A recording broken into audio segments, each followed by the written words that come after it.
Hi, I'm Dan. And I'm James. And welcome to the Cornwall Property Podcast, where every week we bring you the latest news, hot topics and guidance around the Cornwall property market. Stay tuned to be informed, inspired and to have any of your property related questions answered by trusted local property professionals. Here we go. Episode 21. Here we are, back once again. I am Dan. I'm James. And this is the Cornwall Property Podcast. We're here to inform, educate, inspire you guys, hopefully to get involved with property with a particular emphasis on the Cornwall property market. So James, how can people get in touch? People can get in contact with us, which you all do, and thank you for all your lovely feedback and questions that you give us. But best places to get us is on social media, on Cornwall Property Podcast, or they can go to cornwallpropertypodcast.com, go onto our front page there, scroll all the way down, and they can drop us a message on there as well. But they can also drop us a message on email on hello@cornwallpropertypodcast.com. Either way you get in touch, we will always get back to you. And thank you for getting in contact with us. It's what makes the show possible. For sure.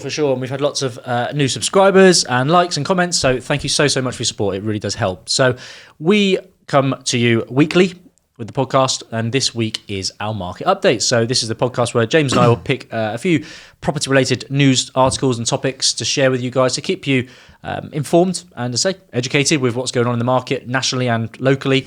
And we've also then picked a couple of properties that have caught our eye in the Cornwall property market currently. So our aim, as we know, there's an issue with the housing crisis in Cornwall. There is not enough stock on the market for people. There are too many people needing homes, but not enough properties for them to move to. So we are trying to educate people and inspire them to get involved with property to help bridge this gap between the number of people wanting properties and the actual number of properties available. So we identify empty, derelict properties that are on the market currently, which you guys could get involved with and hopefully make yourself a bit of money, but also help solve and make a little dent in that in solving that crisis, really. Absolutely. In essence, we're just bringing back the housing to the Cornwall market and, making use of the opportunities that's out there, because there is plenty. That is the frustrating thing, isn't it, Dan? That there is a housing crisis. However, there are houses there available. We just need people to buy them. So hopefully it's, us here inspiring you guys to, invest here in Cornwall so we can, decrease that waiting list for the Cornwall housing market. For sure. And the cash isn't doing too much in the bank these days. So let me kick it off. So my first news article this week is looking at, I suppose it's nothing too out there and too much of a shock, but a fifth of homes currently sold within a week. So basically on the market currently, a fifth of the homes currently on the market are selling within a week. So it's still hot out there. And with this, asking prices hit another record high. And that is currently looking at now the average of £354,000. Wow. So again, I will say that one last time. A fifth of homes are sold within a week of going on the market. And this is from statistics from Rightmove as well. And the asking prices have hit another record high. So more than a fifth of the homes being sold are not staying around for long enough. And this is mainly from the Rightmove stats. And the average asking price of homes newly listed has climbed for a further £5,700. So that is just through the end of Feb, early March. So these figures are very, very relevant where we are currently. So Rightmove has also reported that there are now more than twice as many buyers as there are sellers active in the market. So again, this is what is pushing that price up continually as well. There are a lot of people still needing properties and not enough properties on the market. Wow. So again, I don't think it's rocket science. I'm sure there's not going to be a massive surprise. But what I think is quite interesting is that it is still going up. Yeah, that's a good point. It's still going up. Early in the year, everyone was saying it's going to plateau, it's going to slow down. It's still going. It's crazy. But I think you got to look at what is the catalyst. What is the driving factor here? It is supply and demand. Simple. And a lot of people are still needing property and there's not enough on the market. So what happens then? What is on the market gets pushed up price-wise because more people are wanting to fight for that price and for that stock. So again, James, not really too much of a surprise, as I mentioned, but it's I think is interesting to see it still happening. Yeah, and it's not just here in Cornwall that there's so much demand for property. It's all over the country, and those figures continue to rise. I'm just interested to see where we will be, and maybe we play some bets, in December this year, just because that inflation is still creeping. We'll come on to this later, but, they're saying inflation might be at 8% by the end of the year, and, cost of living just keeps going up. So there's a knock-on effect with that. It's the affordability with the mortgages, although there's great rates and stuff, just people, when you're giving in your bank statements to the lenders and things like that, they can see you've got less disposable income. So in a way, your risk to the mortgage lenders, you're a higher risk. So will the demand keep going as, lenders, will they keep on lending? I don't know. It's going to be a very interesting time. But, we were even... about 3 months ago, we were looking at, with this plateau, but it's just, there's no mercy in it, is there? It's just the demand is outweighing the supply. So it's driving the prices. So yeah, interesting times. Exactly that. And an interesting one topically as well, kind of, a nice link to what you've just mentioned there with the prices and things going up. But another article that I've been looking at, and this is from This Is Money. And again, all of the links to all of the articles that we reference and mention in the podcast are all on the show notes. So if you want to read a little bit more into them, please go on the show notes and you'll find the links to the articles there. So the next one is from This Is Money, and what they're looking at here is how tenants could be the ones bearing the brunt of the new energy efficiency rules. So half of landlords have already been saying that they're going to be passing on the EcoFit costs, which are generally averaging £9,000, and they're going to do this by upping the rents. So what we know is landlords are now having to achieve greater EPC ratings. So by 2025, landlords really should be needing to achieve an EPC of a C on their properties.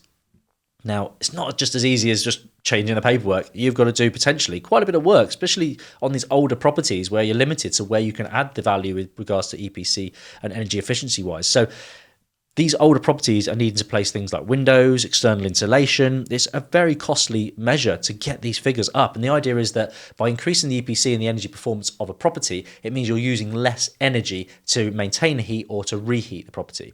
So if I give you an example of James's house has got no insulation, or it's a very old property, very little insulation, single glazed windows.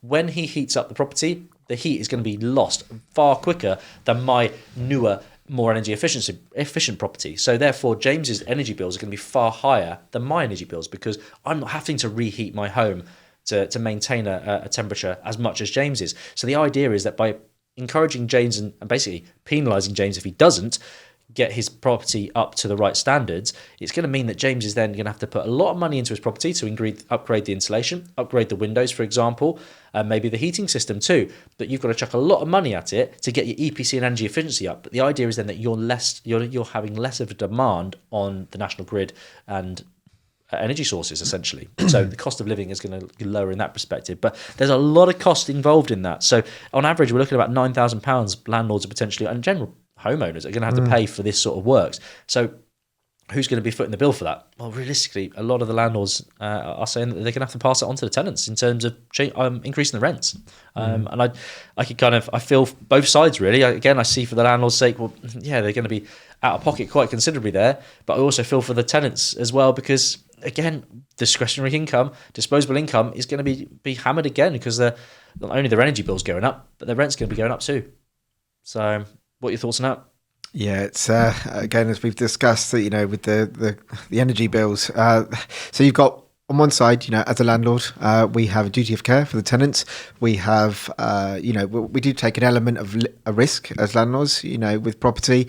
And as new rules and legislation comes in, we have to play the game. So we are going to have to dip into our pockets and do that. If we don't, we get penalised for it. Even if we do think, well, I'm not going to upgrade it and I'm going to get penalised, I'm going to have to pay for that. But then the tenants might sort of be thinking, well, it's going to cost more to heat, it's going to cost more to run. Then, I'm not going to go for that property. I'm going to go for another one that's maybe an EPC rating of a B, where it's going to, I just know, because the cost of running this thing is going to, I'm going to have more money in my bank at the end of the month. So the landlord could be, doubly attacked with it. But, as I say, it's that there is an element of risk as a landlord, and I think they're just going to have to dip into their pockets and do that. But on the flip side of that, are they increasing value to the property because they've now bought the EPC up? So when they're selling houses, if you can say, well, look, I've got an EPC rating of a B, that you're going to get an extra 2 to 10% maybe on the sale price because it's like that, because it's more attractive for a buy to let. Because they're going to rent it out easier. So it's, I get it. As I always say in these podcasts, we are trying to be more greener, especially in Cornwall. It's a very green county. But yeah, it's going to cost somebody a lot of money. There's no doubt about that. And it's costing people enough money as it is with, inflation and energy bill prices currently. But yeah, it's a very unknown market. For sure. James, what have you got for us? Yeah, I've got a few bits and pieces for us here. So my first headline is definitely on the financials. I could not put it in here really because it's it's a big one, and this was released on the BBC and many other places as well. As Dan said, you've got all the links that are on our pages here for you to look at, but my first one on here was interest rates have increased for the third time. Yes, that's right. The third time in 4 months as the Bank of England tries to calm the rise in the cost of living. And just some bits to recap on figures here. The rise from 0.5% to 0.75% mid-March means rates are now at their highest level since March 2020 when COVID lockdown began. So, that's quite a big jump into a short period of time there. And also, as we've already discussed, energy bills and food costs are increasing, and there is concern the war in Ukraine will push prices up further. The bank has warned inflation, the rate at which prices rise, may reach 8%, possibly even higher in the coming months. So it's a very difficult time, and I know we keep saying this, and I was going to try and not put it in the podcast with rates, but since a couple of weeks ago we have already, or 3 weeks ago actually, today we've had a rate rise, and it's just like, what do you think, Dad? Do you think it's going to keep rising? We said last time, surely they can't have another one in the next few months. Forget a few months, they've done it again in the last few weeks, but I don't think they could have anticipated the cost of living, and the war hasn't helped over in Ukraine, has it? No. I feel like the war and everything like that, a lot of people use this as an excuse as well. For example, a completely kind of, as a byproduct, but for example, our window supplier is saying there's delays, and the reason there were originally delays is because of COVID. Okay, so COVID's still about, but it's gone. And so the excuse now is why we still got delays? Well, it's because of the war in Ukraine. So it's kind of like just giving excuses for excuses. But no, there's a lot going on in the world, and there's a lot I'm pretty sure we don't know about as well. But it's only one way. It's not going down. It's not going down. It's only going to go up even more, I fear. No, absolutely. And when you're just looking at, the cost of energy price, a big one in Cornwall is, a lot of houses are on oil, old cottages. Many people don't have gas on the main roads or whatever, and they're on oil. And it's funny, we look at the highest level since March 2020. I remember with some of my properties that I've got that are on oil there, my tenants were paying about 32 to 36p, and that was because at the time we were in lockdown, nobody was driving, so the demand for fuel for cars went down, so the fuel price dropped and the oil price dropped.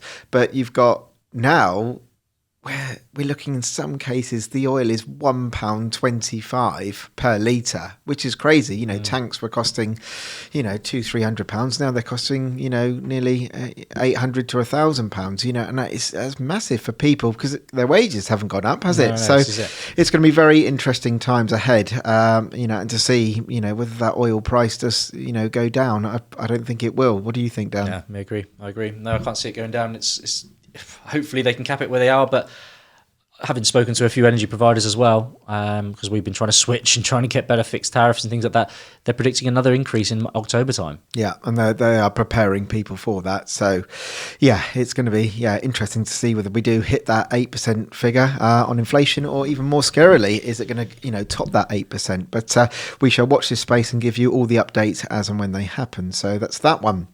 Moving on, away from the financials, I also found another article on mortgagestrategy.co.uk. Again, the link is available on all of our bits here, as I say. But it was here, government to name and shame failing landlords, which I thought was quite interesting.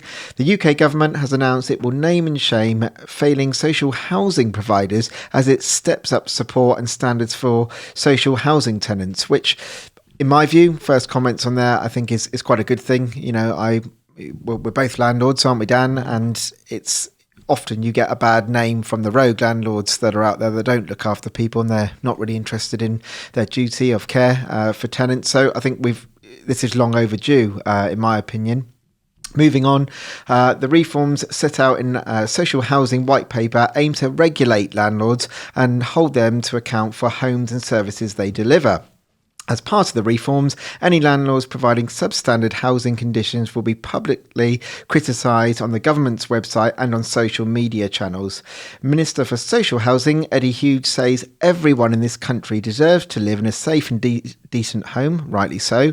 It is unacceptable that anyone should have mould covering their walls, risk slipping on wet floor or have water dripping from the ceiling. And, I think absolutely right. I personally agree with all of those comments. If you're going to be making money as a landlord, you need to, deliver a safe environment for people to live in. And that's, pretty much that's bottom line, isn't it, Dan? What do you think? I definitely agree. But I think there is an issue here in that, I'm gonna look right sad now. I read an article not so long ago, and I think it was 100. There is 168 laws or / legislations that landlords have to adhere to legally and safely let out a property. So 168 rules and regulations that we have to adhere to. So okay, it's all well and good. Who polices that? Yeah, it's all well and good having these in place, but who actually enforces this and polices it? So it's all well and good, yeah, we'll name and shame you, but how are they going to get around to all these places and actually get hold of it? I guess you just all you are relying on is the tenant, isn't it, to give this information? And I suppose it's quite a big thing to name and shame I suppose the social housing providers to the big organisations, but if it got down to the smaller landlords, perhaps like ourselves, private sector landlords, which I know they're obviously trying to do a register for as well, there's talk about, but it's a case of, well, there's always two sides to an argument, isn't there? But I think if there's evidence in place and mould growth and colourings, again, I think a lot of it sometimes comes to it's to education as well, because some people would say, well, look, I've got mould, but yeah, you're not opening your windows. You're not opening your windows. You need to understand how and why this happens.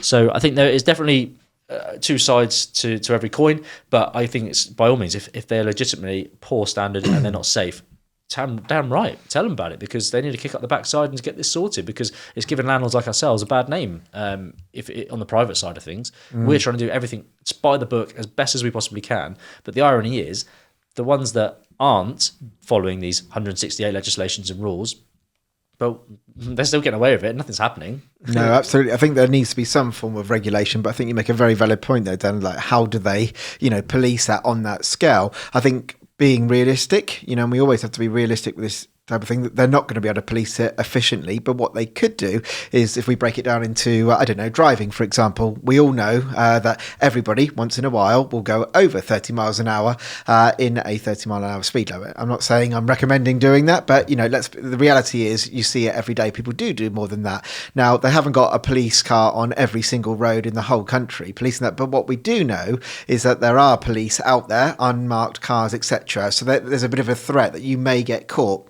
It goes a bit further than that. We've got speed cameras, that type of stuff. But when you look at it in the housing sector, maybe they could you may run the risk of having an on-the-spot fine. A bit like you do with your accounts, every 1 in 1,000 or whatever they will. But if landlords know that is out there, it could be them. And anybody could just turn up at their door and do an inspection. It might be a good way of being a bit of a deterrent that, landlords do bring their properties up to standard. But, I know it's not maybe an amazing way, but it is a way that might, get landlords to bring up the standards, because they may get caught out, and if they put a big tariff of fines, they just think, it's just not worth getting caught, let's just bring the standards up, which they should be doing anyway. I get really passionate about it, just because obviously you and I, Dan, we're proper professional landlords, and it's it's quite easy, it's a given that we do that, but there are so many out there that want to make bigger margins but have less of a duty of care for their tenants, and that's not the way it should be. So it's good that they are thinking along these lines, and I hope the rules get tougher. I really do. Yeah, and that they can keep up to it and make it fair.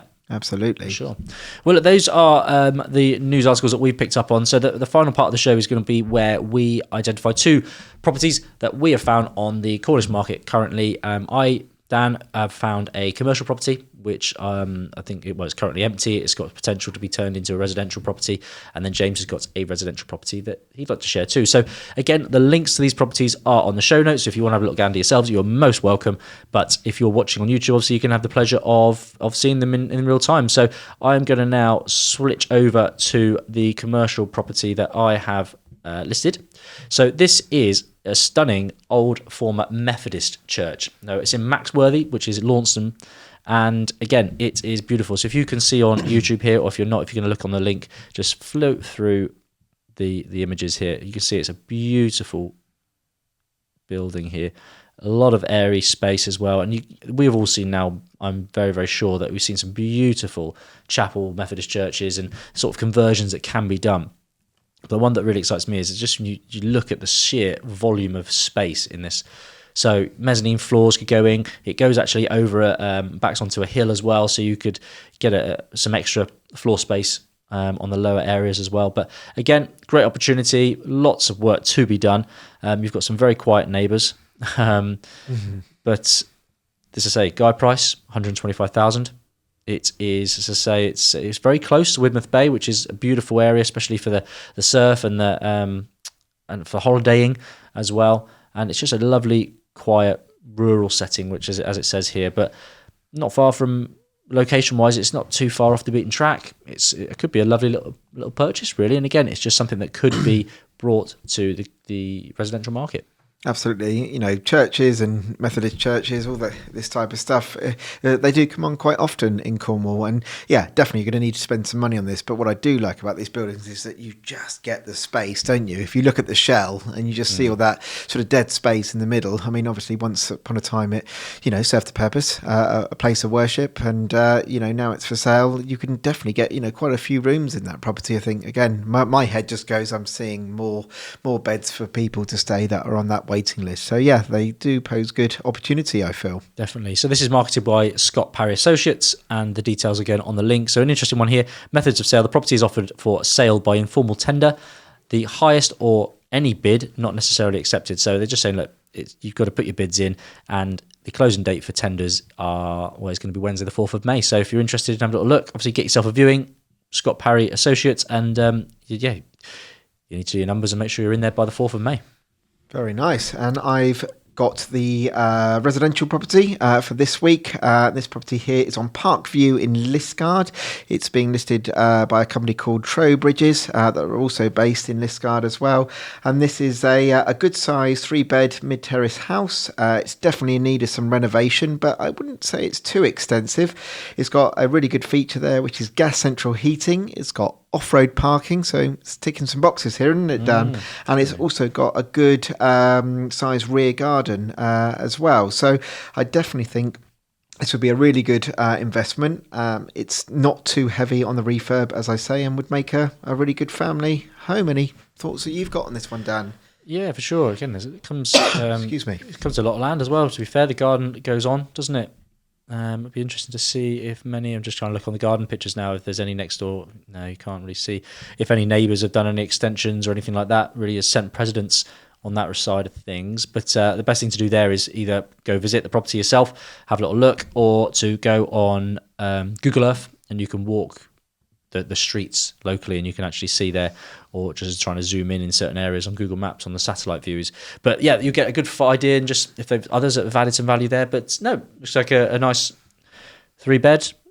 Again, price Liskeard, Launceston areas, the prices aren't massively high in those areas either. So again, you can get probably a good yield for yourself too. But nice property there. Could definitely be a nice family home. Just not too much work either, really. No, definitely. I saw other 3-beds that were sold sort of in 2016 around the sort of 179 mark. Bear in mind that was 2016 and now we're in 2022 and the market has changed somewhat significantly since then. I think there could be money to be had here in terms of what you need to spend on it. So yeah, quite a nice little refurb there, I reckon. Well, it's already got the double glaze, it's already got gas. So no, it could be a nice little earner there for someone if they wanted to jump on that. So, well, look, that is it for today's podcast. Thank you so much if you are still with us. And again, any thoughts, any questions, please, you're most welcome to get in touch, and we'd love to hear from you. But as I say, if you do want to get in touch, James, they can do that. Many ways. Email hello@cornwallpropertypodcast.com. They can go online to cornwallpropertypodcast.com, go onto our website, and onto the front page there they can go right down to the bottom, send us a message. And also, of course, as we always say, you can reach us on social media, especially on Facebook, where many of you do make lots of nice comments. And as always, thank you very much for your support and making this podcast possible. So thank you very much. Definitely so. So next week we're going to be back with the Ask Dan and James, which is where you get your questions into us and we help try and answer them as best we possibly can. But that is it for today's show. Thank you. It's a goodbye from me. Goodbye from me, James. And until next time.